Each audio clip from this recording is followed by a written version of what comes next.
The Goulash Muffin is a statue which is located in Toronto, Ontario, Canada. It is a well-known statue that is respected by all people who gaze upon its magnificence. The story goes, when the first astronauts went out into space, they had goulash and a muffin with them on the shuttle. Somehow, the goulash and the muffin went out into the vacuum of space and ended up in a black hole, where they combined into what we call the Goulash Muffin. Since this is the first ever occurrence of this strange phenomenon, it has been honored by all Canadians in the form of a statue. Why Canadians? We will never know.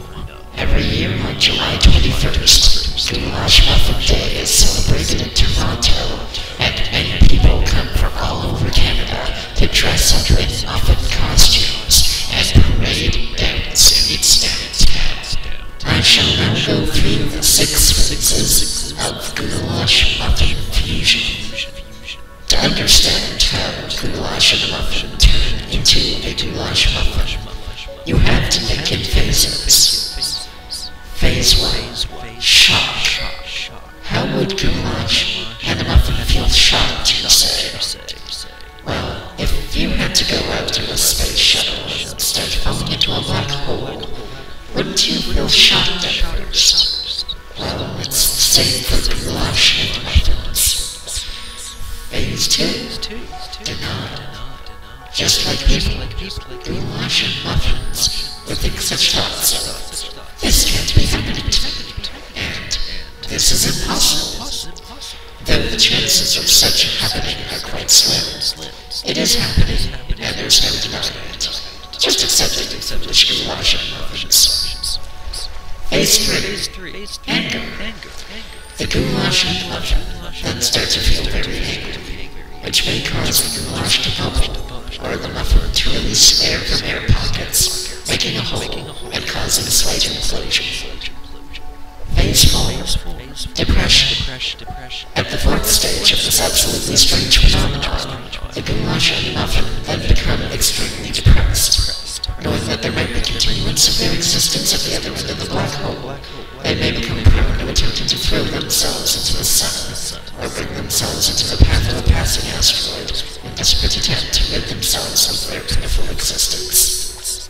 Phase 5, acceptance. The goulash and muffin then accept the fact that they are going to fall into the black hole, and that they know nothing of what awaits them on the other end, be it their existence, non-existence, or even just being spit back out as a goulash muffin. Phase 6, the fusion. This is the main phase of the entire goulash muffin phenomenon. The goulash and muffin then fall into a black hole, whether they are linked with the matrix and communicate with the Oracle computer. The super powerful computer then fuses them together with its all-powerfulness and all-knowingness, and they become the goulash muffin.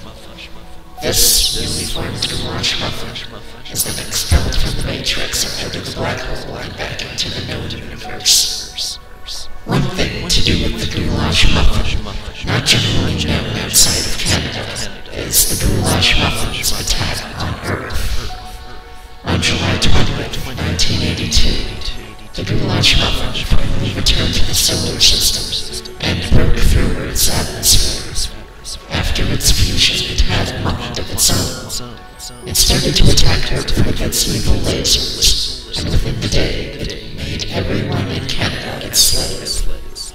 The very next day, it left only with the order to erect a statue of it in Toronto, and to worship it every year on that same day, July 21st. The people of Canada did so, and did not dare forget to do so, in fear that it would again return and smite them all.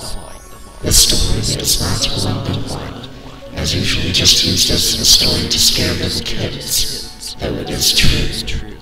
The government has created a cover-up story to make people forget the horrible truth. And the conclusion to this. Hopefully, I've enlightened you on the history and origins of the goulash muffin.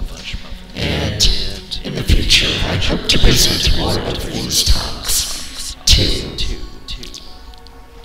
educational